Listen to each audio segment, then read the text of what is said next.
بلوچستان کے سب سے بڑے سرکاری اسپتال میں پانی نہ ہونے کی وجہ سے 100 مریضوں کے آپریشن نہیں ہو سکے۔ مریضوں نے ایک رات پہلے سے نہ کچھ کھایا اور نہ ہی کچھ پیا تھا۔ صبح جب وہ آپریشن کے لیے ذہنی طور پر تیار تھے تو انہیں بتایا گیا کہ پانی نہ ہونے کی وجہ سے آپریشن ملتوی کر دیے گئے ہیں۔ آج آپریشن نہیں کر رہا ہے، وہ بولا پانی نہیں ہے، بولا کل پرسوں 4-5 دن بولا نہیں آپریشن ہوئے گا۔ آپریشن نہ ہونے کی وجہ سے نہ صرف مریضوں کی تکالیف میں اضافہ ہوا بلکہ دور دراز علاقوں سے آئے ہوئے ان کے رشتہ داروں کو بھی کافی مشکلات کا سامنا کرنا پڑا۔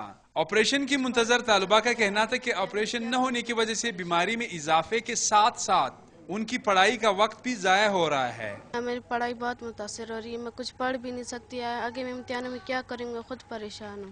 اسپتال میں ایک ٹیوب ویل بھی موجود ہے جو کافی عرصے سے خراب ہے۔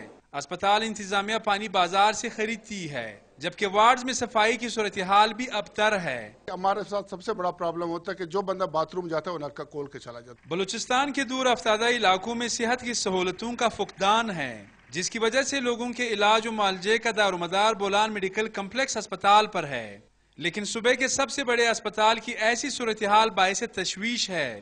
آخر مریض جائیں تو کہاں جائیں؟ کیمرامین فیاض احمد کے ساتھ سید علی شاہ، ڈان نیوز، کوئٹہ۔